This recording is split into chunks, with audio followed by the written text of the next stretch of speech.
സാമൂഹിക നീതി ശാക്തീകരണ മന്ത്രാലയത്തിന്റെ കീഴിൽ കമ്മ്യൂണിറ്റി റേഡിയോ അസോസിയേഷൻ നിർമ്മിക്കുന്ന അടൽ വയോ അഭ്യോദയ യോജന അടിസ്ഥാനമാക്കിയിട്ടുള്ള പരിപാടി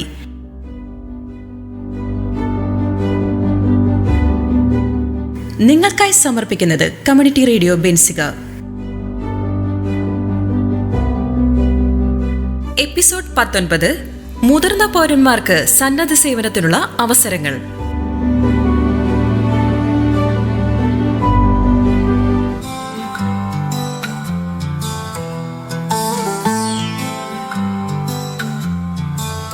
വയോധികരെന്നും ആദരിച്ചിടണം, വഴിയിൽ വീഴാതെ കാണിടണം. കാലം പതുക്കെ എനിക്കും നിനക്കും പ്രായത്തിനാധിക്യം സമ്മാനിക്കും.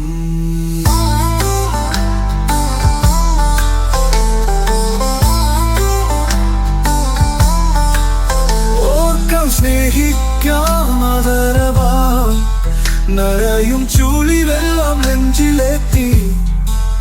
കൈപിടിച്ചിടാം സഹായിച്ചിടാം, വയോധികർ നാടിൻ അഭിമാനമല്ലോ.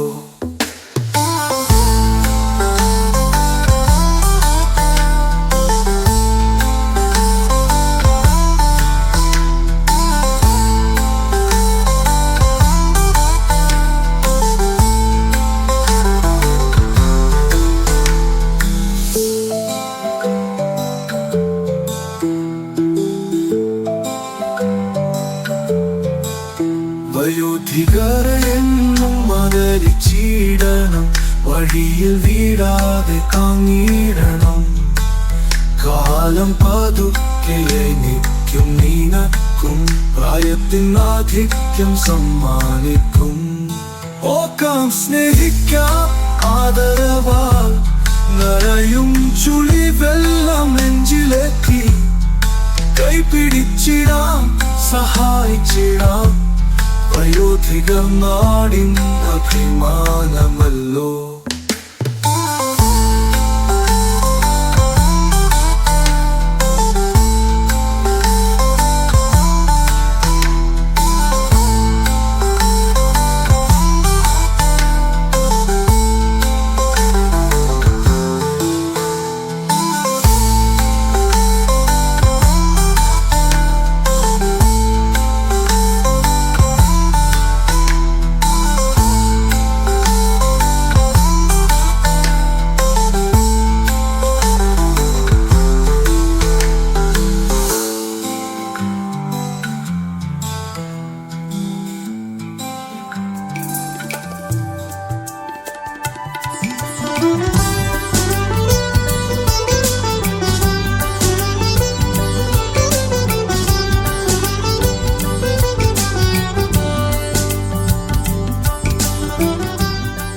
മുതിർന്ന പൗരന്മാർക്കുള്ള അവസരങ്ങളെക്കുറിച്ചാണ് 19ാമത്തെ അധ്യായത്തിൽ പ്രതിപാദിക്കുന്നത്. ഭരത് മുത്തച്ഛനിലൂടെയും കൊച്ചുമകൾ ലക്ഷ്മിയിലൂടെയും സുഹൃത്ത് ശങ്കറിലൂടെയും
വീട്?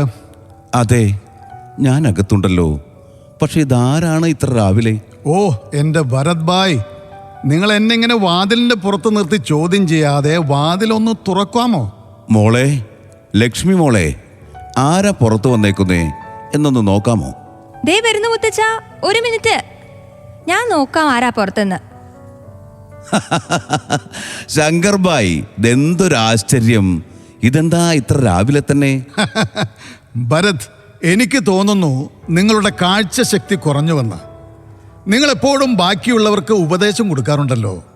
നിങ്ങളെന്താ നിങ്ങളുടെ ആരോഗ്യം നോക്കാത്തത്? അതിനെന്താ, ഞാനിപ്പോ എന്താ ചെയ്തേ? തമാശ എന്താന്ന് വെച്ചാൽ നിങ്ങളത് ഓർക്കുന്നേ ഇല്ല. ലക്ഷ്മി മോളെ, നീ പറയേ, ഇപ്പൊ സമയം എത്രയായി? കാരണം ഭരത് ഭായിക്ക് ഇപ്പോഴും സമയം രാവിലെയാണ്. മുത്തശ്ശ, ആദ്യം ഈ ഗ്ലാസ് ഒന്ന് വെച്ചേ, അപ്പൊ ചിലപ്പോ കൃത്യമായിട്ട് കാണാൻ പറ്റും. ഓഹോ മോളെ, ശരിയാണ്. ഞാൻ വിചാരിച്ചു 6 മണിയാണെന്ന്. പക്ഷേ ഞാൻ ക്ലോക്ക് തലതിരിഞ്ഞാ വായിച്ചേ. അതാ ശരിക്കും 9 മണി ആയില്ലേ? എന്ത് ചെയ്യാനാ കൂട്ടുകാരാ, പ്രായമായില്ലേ? പ്രായമായ എല്ലാവരും ഇങ്ങനെയാ. ഇനി അങ്ങോട്ട് ഗ്ലാസ് ഇല്ലാതെ എങ്ങനെയാ? അതൊക്കെ വിട്, നിന്റെ വിശേഷങ്ങൾ പറയ്. നീ എപ്പോഴാ ജോലിന്ന് വിരമിച്ചത്? ഞാൻ സുഖമായിട്ട് പോണു ഭരത് ഭായ്. ഇപ്പോ 8 വർഷമായി ഞാൻ വിരമിച്ചിട്ട്. ഇപ്പം ഞാൻ കൂടുതലും വീട്ടിൽ തന്നെയാണ്. പിന്നെ നിങ്ങളെക്കുറിച്ച് ഓർത്തപ്പോൾ, എന്നാ പിന്നെ എൻ്റെ പഴയ കൂട്ടുകാരനെ പറ്റി ആലോചിച്ചപ്പോൾ ഒന്ന് വന്ന് കണ്ടേക്കാമെന്ന് ഓർത്തു. ഒരുപാട് സന്തോഷം നിങ്ങൾ വന്നതിൽ. നിന്നെ കണ്ടപ്പോ എൻ്റെ ജീവിതത്തിലേക്ക് കുറച്ചുകൂടി വർഷം കിട്ടിയ പോലെ ഒരു തോന്നൽ. മുത്തശ്ശ, ഇന്നത്തെ ദിവസത്തിന്റെ പ്രത്യേകത എന്താണെന്ന് ഓർക്കുന്നില്ലേ? അതോ ആ കാര്യം മറന്നോ? ഇന്നത്തെയോ? ഇന്ന് എന്താ പ്രത്യേകത? എനിക്ക് ഓർമ്മ കിട്ടുന്നില്ല. ആഹാ, നന്നായി. പഴയ കൂട്ടുകാരനെ കണ്ട സന്തോഷത്തിൽ ബാക്കി എല്ലാ കാര്യവും മറന്നു അല്ലേ? ഓ, ശരിയാണ് ശരിയാണ്. ഇപ്പോഴെനിക്ക് ഓർമ്മ വന്നത്. നമുക്ക് ഇന്നല്ലേ റേഡിയോ സ്റ്റുഡിയോയിൽ പോകേണ്ടത്? നമ്മുടെ പരിപാടി, നമ്മുടെ വയോധികർ, നമ്മുടെ അഭിമാനം, അത് ഇന്നല്ലേ? അതെ, അത് തന്നെ. എല്ലാവരും നമ്മളെ കാത്തിരിക്കുകയായിരിക്കും. അതുപോലെ മുത്തശ്ശന്റെ പ്രേക്ഷകരെ വെയിറ്റ് ചെയ്യിക്കുന്നത് നല്ലതല്ലാട്ടോ. നീ പറഞ്ഞത് 100% ശരിയാണ് മോളെ. പേടിക്കണ്ട, ഞാൻ ഇപ്പൊ തന്നെ ഒരുങ്ങി വരാം. ശരി മുത്തശ്ശ, നിങ്ങൾ ഒരുങ്ങൂ, ഞാൻ ഒരുങ്ങിയിട്ട് വരാം. പറഞ്ഞതുപോലെ ഞാൻ കേട്ടിരുന്നു വില്ലേജിൽ നിങ്ങളുടെ ഈ പരിപാടിയെ പറ്റി. അവർ പറയുന്നത് നിങ്ങൾ മുതിർന്നവരുടെ ജീവിത സാഹചര്യം മെച്ചപ്പെടുത്താൻ സഹായങ്ങൾ ചെയ്യുകയാണെന്നാണ്. എന്താണ് കാര്യം? അതെ ശങ്കർ, അതാണ് അടൽ വയോ അഭ്യുദയ സ്കീം. ഈ പദ്ധതിയുടെ യഥാർത്ഥ ഉദ്ദേശം എന്തെന്നാൽ മുതിർന്നവരുടെ ജീവിത സാഹചര്യങ്ങൾ കുറച്ചുകൂടി മെച്ചപ്പെടുത്തി അവർക്ക് സുഖപ്രദമായ ജീവിത സാഹചര്യം ഒരുക്കി കൊടുക്കും എന്നതാണ്. ഓ, അത് നല്ല കാര്യമാണ്. പക്ഷേ ഒരു കാര്യം, ഞാനിപ്പോൾ റിട്ടയർ ആയല്ലോ. സത്യം പറഞ്ഞാൽ എനിക്ക് വീട്ടിലിരുന്ന് മടുത്തു. ഞങ്ങൾക്ക് ചെയ്യാൻ പറ്റിയ എന്തെങ്കിലും ഉണ്ടോ? നല്ലൊരു ആശയമാണ് ശങ്കർ പറഞ്ഞത്. ഞാൻ എൻ്റെ പേരക്കുട്ടിയോട് ഇന്നത്തെ പരിപാടിയിൽ വെച്ച് ഇതിനെപ്പറ്റി ചോദിക്കാം. അവൾക്ക് ഇതിനെപ്പറ്റി എല്ലാ വിവരങ്ങളും അറിയാം. വിഷമിക്കേണ്ട, ഇന്നത്തെ പരിപാടിയിൽ ഞാൻ ഇതിനെപ്പറ്റി ചോദിച്ചിരിക്കും. നിങ്ങൾ കേട്ടാൽ മാത്രം മതി. ആഹാ, അത് നന്നായി. ഞാൻ എന്തായാലും കേൾക്കും. നിൽക്ക്, അപ്പോഴേ പോവാണോ? പെട്ടെന്ന് വന്ന് അപ്പോൾ തന്നെ പോവാണോടാ? എന്താ ഇത്ര തിരക്ക്? ഭരത്, എനിക്ക് താങ്കളുടെ പരിപാടി കേൾക്കാനായി ഒരുക്കങ്ങൾ നടത്തണമല്ലേ? അതുപോലെ ഈ കാര്യം എൻ്റെ മറ്റ് സുഹൃത്തുക്കളോടും പറയണം. നിങ്ങളെപ്പോലെ എൻ്റെ കൂടെ ഇരുന്ന് എനിക്ക് നേതൃത്വം തരാൻ ലക്ഷ്മിക്കുട്ടിയെ പോലെ ആരും ഇല്ലല്ലോ.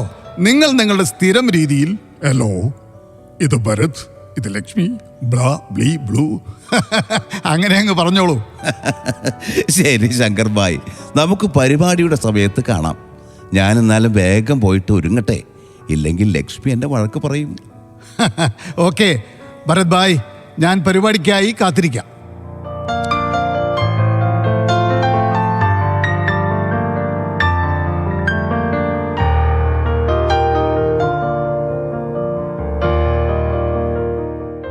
എവിടെ എൻ്റെ പേരക്കുട്ടി? നമ്മൾക്ക് പോകണ്ടേ? ദാ വരുന്നു മുത്തശ്ശ, ഒരു മിനിറ്റ്. 1 മിനിറ്റൊക്കെ കഴിഞ്ഞു. നീ ഇത് എവിടേക്കാ പോയേ? മുത്തശ്ശ, ഇന്ന് എന്നേക്കാൾ മുന്നേ ഒരുങ്ങി കഴിഞ്ഞല്ലോ. അല്ല, ഈ വെയിലത്ത് സൺഗ്ലാസും തൊപ്പിയും വെക്കാൻ മറന്നു അല്ലേ? ഇതില്ലാണ്ട് എങ്ങനെയാ?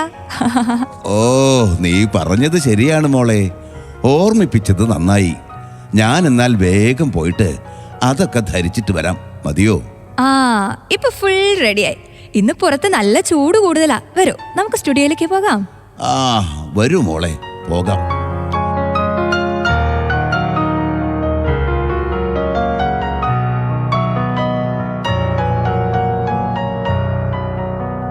ഞാൻ നിങ്ങളുടെ പ്രിയപ്പെട്ട അവതാരിക കൊച്ചു രാജകുമാരി ലക്ഷ്മി. ഞാൻ നിങ്ങളുടെ ഹൃദയത്തിലിടം നേടിയ ശബ്ദത്തിന്റെ ഉടമസ്ഥൻ, നിങ്ങൾ നിങ്ങളുടേത് എന്ന് കരുതുന്ന നിങ്ങളുടെ സ്വന്തം ഭരത് മുത്തച്ഛൻ. ഞങ്ങൾ നിങ്ങളെ സ്വാഗതം ചെയ്യുന്നു. എല്ലാവരുടെയും പ്രിയപ്പെട്ട ഷോ നമ്മുടെ വയോധികർ, നമ്മുടെ അഭിമാനം.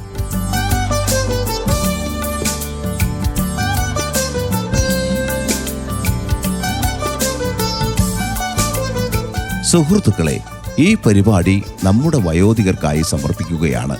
ഈ പരിപാടിയിലൂടെ നമ്മൾ വയോജനങ്ങൾക്കായി രൂപകൽപ്പന ചെയ്തിരിക്കുന്ന ക്ഷേമ പദ്ധതികളെക്കുറിച്ചുള്ള സുപ്രധാന വിവരങ്ങൾ പറയുകയും ഒപ്പം തന്നെ അത് എങ്ങനെ അവരുടെ ജീവിതത്തെ ഗുണകരമായി ഭവിക്കുന്നു എന്നതുമാണ് പറയുന്നത്.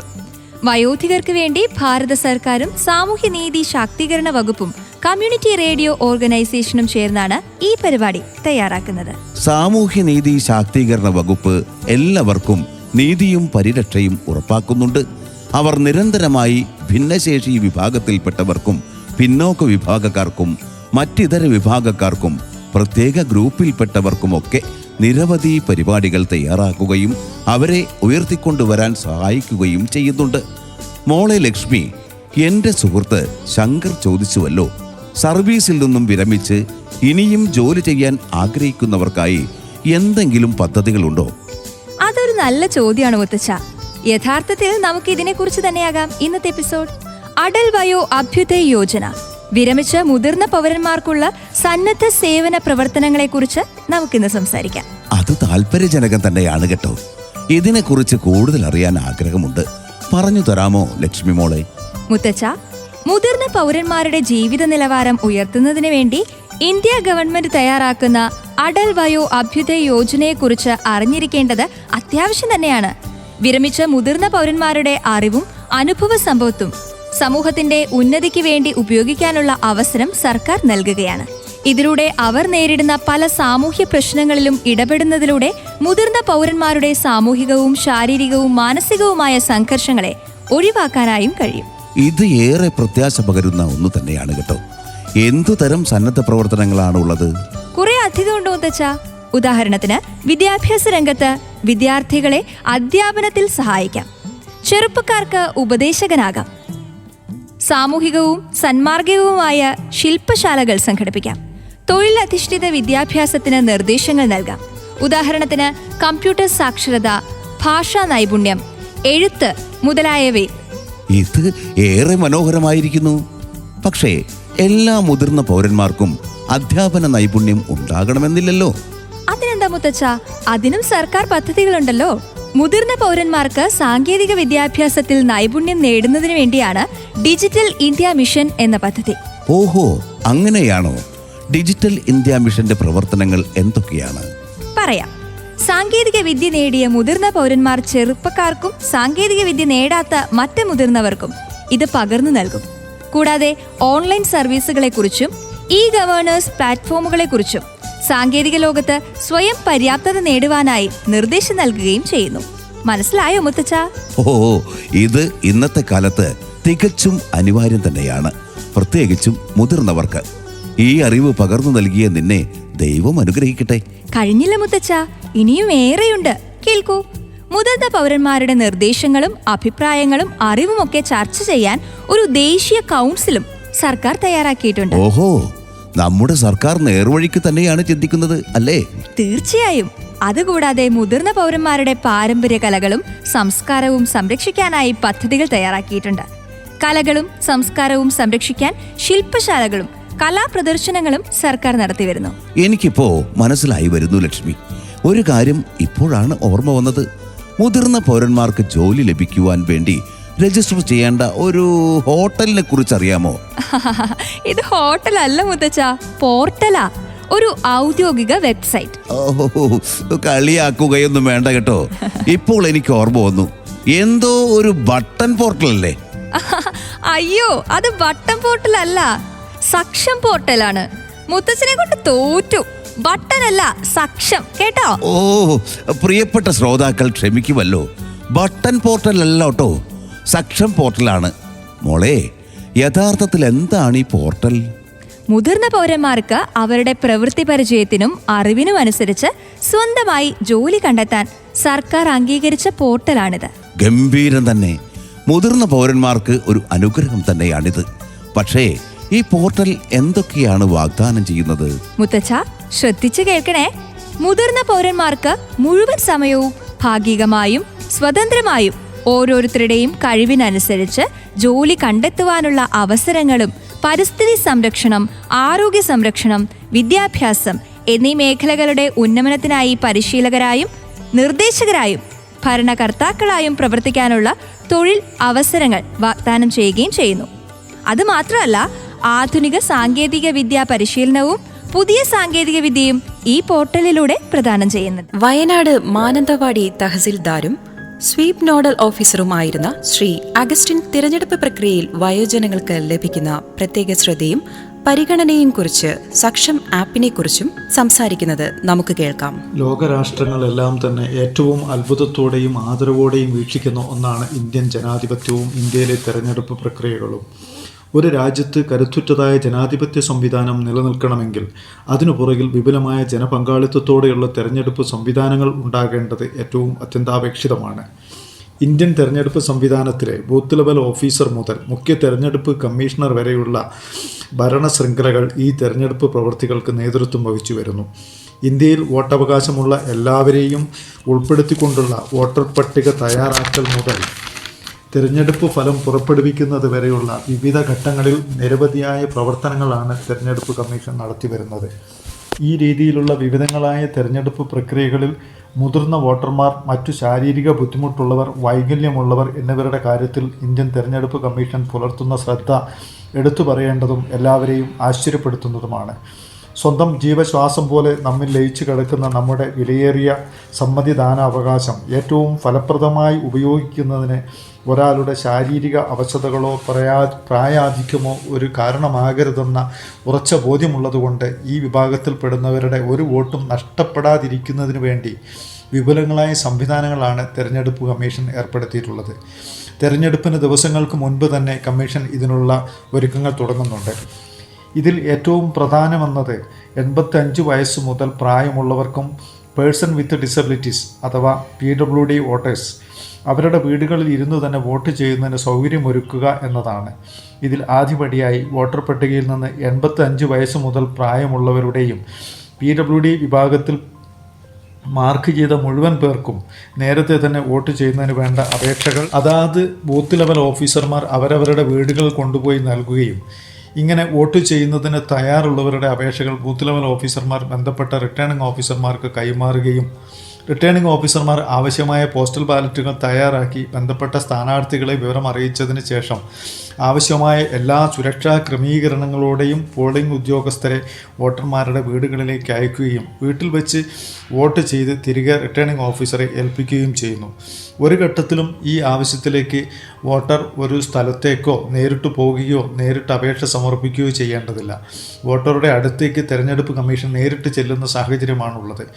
ചില സന്ദർഭങ്ങളിൽ വോട്ടറുടെ വീട്ടിൽ ഈ ആവശ്യത്തിന് ചെല്ലുമ്പോൾ രോഗം മൂലവും ശാരീരിക അവശത മൂലവും വോട്ടർമാർ ആശുപത്രികളിലായ സാഹചര്യത്തിൽ ബന്ധപ്പെട്ട പോളിംഗ് ഉദ്യോഗസ്ഥർ ആശുപത്രിയിൽ പോയി തന്നെ സമ്മതിദാനാവകാശം രേഖപ്പെടുത്തുന്നതിനുള്ള ക്രമീകരണങ്ങൾ ഏർപ്പെടുത്തിയത് കഴിഞ്ഞ തെരഞ്ഞെടുപ്പുകളിലും മറ്റും നമ്മൾ കണ്ടിട്ടുള്ളതാണ്.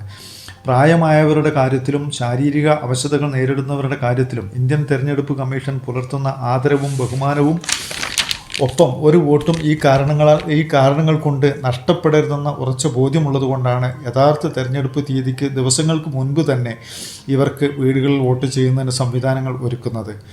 ഇത്തരത്തിൽ വീടുകളിൽ വോട്ട് ചെയ്യുന്നതിന് സംവിധാനങ്ങൾ ഒരുക്കുന്നത് കൂടാതെ തന്നെ വോട്ടെടുപ്പ് ദിവസം ബൂത്തുകളിൽ വിപുലമായ സൗകര്യങ്ങളാണ് തെരഞ്ഞെടുപ്പ് കമ്മീഷൻ ഒരുക്കിയിട്ടുള്ളത്. ശാരീരിക അവശതകൾ നേരിടുന്നവർക്ക് വേണ്ടി വീൽചെയറുകൾ, റാമ്പ് സൗകര്യം, ശുദ്ധമായ കുടിവെള്ളം, ടോയ്ലറ്റ് സംവിധാനങ്ങൾ, വിശ്രമിക്കുന്നതിന് വേണ്ടിയുള്ള സൗകര്യങ്ങൾ, അടിയന്തര വൈദ്യസഹായം തുടങ്ങി നിരവധി സൗകര്യങ്ങൾ വോട്ടെടുപ്പ് ദിവസം ബൂത്തുകളിൽ ക്രമീകരിച്ചിട്ടുണ്ട്. അന്ധരും അവശരുമായവർക്ക് നിയമം മൂലം തന്നെ സഹായിയെ വെച്ചുകൊണ്ട് വോട്ട് ചെയ്യുന്നുള്ള ക്രമീകരണവും തെരഞ്ഞെടുപ്പ് വേളകളിൽ ലഭ്യമാണ്. തിരഞ്ഞെടുപ്പ് പ്രക്രിയകളിൽ എല്ലാവർക്കും ഏറ്റവും പ്രാപ്യമായ രീതിയിൽ ലഭിക്കുന്നതിന് വേണ്ടി കാലത്തിനൊത്തു മാറുക എന്ന അനിവാര്യതയിൽ അതിനൂതന സാങ്കേതിക പ്രക്രിയകൾ കൂടി ഉൾപ്പെടുത്തിക്കൊണ്ട് തെരഞ്ഞെടുപ്പ് കമ്മീഷൻ മുൻപോട്ട് പോയിക്കൊണ്ടിരിക്കുകയാണ്. വോട്ടർ പട്ടികയിൽ പേര് ചേർക്കൽ മുതൽ പൊതുജനങ്ങൾക്ക് പരാതി അറിയിക്കുന്നുള്ള CVGIL ആപ്പ്, തിരഞ്ഞെടുപ്പ് പ്രക്രിയകളുടെ ബോധവൽക്കരണ പരിപാടിയെ സ്വീപ്പ് തുടങ്ങി അതിനൂതനവും വിവിധങ്ങളുമായിട്ടുള്ളതായ ധാരാളം ഓൺലൈൻ സേവനങ്ങൾ ഉൾപ്പെടുത്തിക്കൊണ്ടുള്ള പ്ലാറ്റ്ഫോമുകൾ കമ്മീഷൻ ഏർപ്പെടുത്തിയിട്ടുണ്ട്. ഇത്തരത്തിൽ എടുത്തു പറയേണ്ട ഒരു ഓൺലൈൻ സേവനമാണ് സാക്ഷം ആപ്പ്. PWD വോട്ടർമാർക്കും പ്രായമുള്ളവരുടെയും സൗകര്യത്തിന് വേണ്ടി ഏർപ്പെടുത്തിയിട്ടുള്ളതാണ് സാക്ഷം ആപ്പ്. വോട്ടർ പട്ടികയിൽ പേര് ചേർക്കൽ തുടങ്ങി എല്ലാവിധ സേവനങ്ങളും ഈ ആപ്പിലൂടെ ലഭിക്കുന്നതാണ്. കേൾവി ശക്തിയില്ലാത്തവർക്കും സംസാര ശക്തിയില്ലാത്തവർക്കും ഒരുപോലെ ഈ ആപ്പ് ഏറ്റവും സൗകര്യപ്രദമായ രീതിയിൽ ഉപയോഗിക്കാവുന്നതാണ്. തിരഞ്ഞെടുപ്പ് ദിവസം വീൽചെയറുകൾ വരെ വോട്ടർമാർക്ക് നേരിട്ട് ബുക്ക് ചെയ്യുന്നുള്ള സൗകര്യവും ഈ ആപ്പിൽ ലഭ്യമാണ്. കരുത്തുറ്റ ജനാധിപത്യത്തിന് വിപുലമായ ജനപങ്കാളിത്തം ഉറപ്പുവരുത്തുന്നതിനും നമ്മുടെ ശാരീരിക അവശതകളോ പ്രായമോ ഒന്നും തടസ്സമാകാത്ത തരത്തിൽ ഇന്ത്യൻ തിരഞ്ഞെടുപ്പ് കമ്മീഷൻ ഏർപ്പെടുത്തിയിട്ടുള്ള മുഴുവൻ സൗകര്യങ്ങളും ഉപയോഗിച്ചുകൊണ്ട് ഏറ്റവും അന്തസ്സോടെയും അഭിമാനത്തോടെയും നമുക്ക് നമ്മുടെ തിരഞ്ഞെടുപ്പ് പ്രക്രിയയിൽ വോട്ടവകാശം വിനിയോഗിച്ചുകൊണ്ട് നമ്മുടെ ഇന്ത്യൻ ജനാധിപത്യത്തെ കരുപ്പിടിപ്പിക്കുന്നതിന് വേണ്ടിയിട്ടുള്ള ഒരു ശക്തിയായി നമുക്ക് മാറാമെന്ന് ഈ അവസരത്തിൽ എല്ലാവരെയും ഓർമ്മിപ്പിക്കുന്നു. ഓ ലക്ഷ്മി മോളെ, ഈ സക്ഷം പോർട്ടലിനെ ഞങ്ങൾ മുതിർന്നവർ ജീവൻ സിന്ദാബാദ് പോർട്ടൽ എന്ന് വിളിച്ചോട്ടെ. ഇനി ഈ പോർട്ടലിൽ എങ്ങനെയാണ് രജിസ്റ്റർ ചെയ്യുക എന്ന് കൂടി പറയാമോ? ഇത് വളരെ എളുപ്പമാണ് മുത്തച്ഛ. ആദ്യം സക്ഷം പോർട്ടലിന്റെ ഔദ്യോഗിക വെബ്സൈറ്റ് സന്ദർശിച്ച ശേഷം രജിസ്റ്റർ അല്ലെങ്കിൽ സൈൻ അപ്പ് എന്ന ഓപ്ഷനിൽ ഏതെങ്കിലും ഒന്നിൽ ക്ലിക്ക് ചെയ്യുക. നിങ്ങളുടെ വിവരങ്ങൾ വിശദമായി ചേർക്കുക. പേര്, ബന്ധപ്പെടാനുള്ള ഫോൺ നമ്പർ, അഡ്രസ്, വിദ്യാഭ്യാസ യോഗ്യത, വയസ്സ്, പ്രവൃത്തി പരിചയം, ആവശ്യമായ മറ്റ് രേഖകൾ, പാൻ കാർഡ്, ആധാർ കാർഡ്, പഠിച്ച സർട്ടിഫിക്കറ്റ്, ജോലി ചെയ്യാൻ താല്പര്യമുള്ള മേഖലയും പ്രവൃത്തി പരിചയവും രേഖപ്പെടുത്തുക. മുഴുവൻ വിവരങ്ങളും ചേർത്ത പ്രൊഫൈൽ മുഴുവനാക്കുക. ശ്രദ്ധിക്കുക, വ്യത്യസ്തമായ തൊഴിൽ, പ്രവൃത്തി പരിചയം എന്നിവ യോഗ്യതകളായി കാണിച്ചിട്ടുള്ളവർക്ക് ഒരു പ്രാവശ്യം മാത്രം രജിസ്റ്റർ ചെയ്താൽ മതി. അതിനുശേഷം അപ്ലൈ ബട്ടൺ ക്ലിക്ക് ചെയ്ത് താങ്കൾ ഉദ്ദേശിക്കുന്ന തൊഴിലവസരം രേഖപ്പെടുത്തുക. വിശദ വിവരങ്ങളും പ്രോസസ്സിങ്ങിനായി കാത്തിരിക്കുക. ഇത് വളരെ നിസ്സാരമല്ലേ? എങ്കിലും ആരൊക്കെയാണ് ഇതിന് യോഗ്യർ? കാര്യങ്ങളെല്ലാം സുതാര്യമാണ്. 60 വയസ്സോ അതിനു മുകളിലോ പ്രായമുള്ളവർക്കാണ് ഇതിന് അപേക്ഷിക്കാനായുള്ള യോഗ്യത. ചില പ്രത്യേക പദവികൾക്ക് സർവീസിൽ നിന്ന് വിരമിച്ചവർക്കാണ് കൂടുതൽ പരിഗണന. അടിസ്ഥാന വിദ്യാഭ്യാസ യോഗ്യത നിർബന്ധമൊന്നുമില്ല. പ്രവൃത്തി പരിചയത്തിനും കഴിവിനുമാണ് ഇവിടെ മുൻതൂക്കം. വിദ്യാഭ്യാസം, ആരോഗ്യം, സാമ്പത്തികം, സാങ്കേതികം, മാനേജ്മെന്റ്, അഡ്മിനിസ്ട്രേഷൻ എന്നിവയ്ക്ക് പ്രവൃത്തി പരിചയം അധിക യോഗ്യതയായി കണക്കാക്കുന്നതാണ്. കമ്പ്യൂട്ടർ സാങ്കേതിക പരിചയം മുതിർന്ന പൗരന്മാർക്ക് അധിക യോഗ്യതയായിട്ട് കണക്കാക്കും. ഉദ്യോഗാർത്ഥികൾ ശാരീരികമായും മാനസികമായും പൂർണ്ണ ആരോഗ്യവാനായിരിക്കണം. അങ്ങനെ അടിസ്ഥാനപരമായ ചില ആവശ്യങ്ങൾ മാത്രമേ ഉള്ളൂ. ഓ, മനോഹരമായിരിക്കുന്നു ലക്ഷ്മി മോളെ.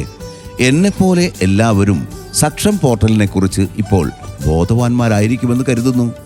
എന്നെപ്പോലെ തന്നെയുള്ള വയോധികർക്ക് ജീവിതയാത്രയിലെ മുന്നേറ്റത്തിനുള്ള ഊർജം പകരുന്ന ഒന്നു തന്നെയാണ് അടൽ വയോ അഭ്യുദയ് യോജനയുടെ ഈ പരിപാടി. ഇതിനെക്കുറിച്ചുള്ള എന്തെങ്കിലും സംശയങ്ങൾ തീർപ്പാക്കുന്നതിനായി ദേശീയ ഹെൽപ്പ് ലൈനായ 14567 വിളിക്കണം കേട്ടോ. അറിവിന്റെ ഖനിയാണ് വയോധികർ. അവർ നമ്മുടെ വേരുകളാണ്. നമ്മുടെ വഴികളിൽ അവർ പ്രകാശമാണ്. അവരുടെ സാന്നിധ്യം നമ്മുടെ ഭാവി ശോഭനമാക്കുന്നു. നമ്മുടെ ഇന്ത്യ സത്യത്തിൽ മഹത്തരമാണ്. നമ്മുടെ വയോധികർ നമ്മുടെ അഭിമാനവും ഭാഗ്യവുമാണ്.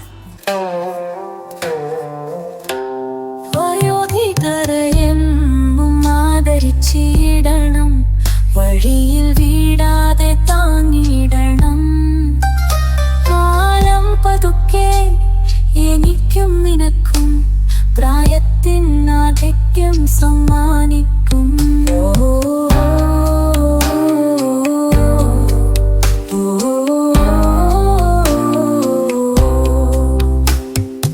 ഓർക്കാം, സ്നേഹിക്കാം, ആദരവാൽ നരയും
പ്രിയപ്പെട്ടവരെ, 19ാമത്തെ എപ്പിസോഡ് പൂർണ്ണമാവുകയാണ്. അടുത്ത എപ്പിസോഡിൽ കണ്ടുമുട്ടുമ്പോഴേക്കും എല്ലാവർക്കും നമസ്കാരം. പുഞ്ചിരി നഷ്ടപ്പെടാതെ സൂക്ഷിക്കാം നമുക്കേവർക്കും. ഭരത് മുത്തശ്ശനായി ഞാൻ RJ വിൻസെന്റ്, ശങ്കറായി ജോസഫ് KJ, ലക്ഷ്മിയായി ഞാൻ RJ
നിങ്ങൾ ഇതുവരെ കേട്ടത് സാമൂഹിക നീതി ശാക്തീകരണ മന്ത്രാലയത്തിന്റെ കീഴിൽ കമ്മ്യൂണിറ്റി റേഡിയോ അസോസിയേഷൻ നിർമ്മിച്ച അടൽ വയോ അഭ്യുദയ യോജന അടിസ്ഥാനമാക്കിയിട്ടുള്ള പരിപാടി.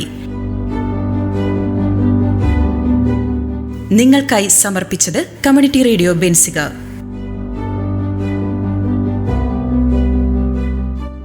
എപ്പിസോഡ് 19 മുതിർന്ന പൗരന്മാർക്ക് സന്നദ്ധ സേവനത്തിനുള്ള അവസരങ്ങൾ.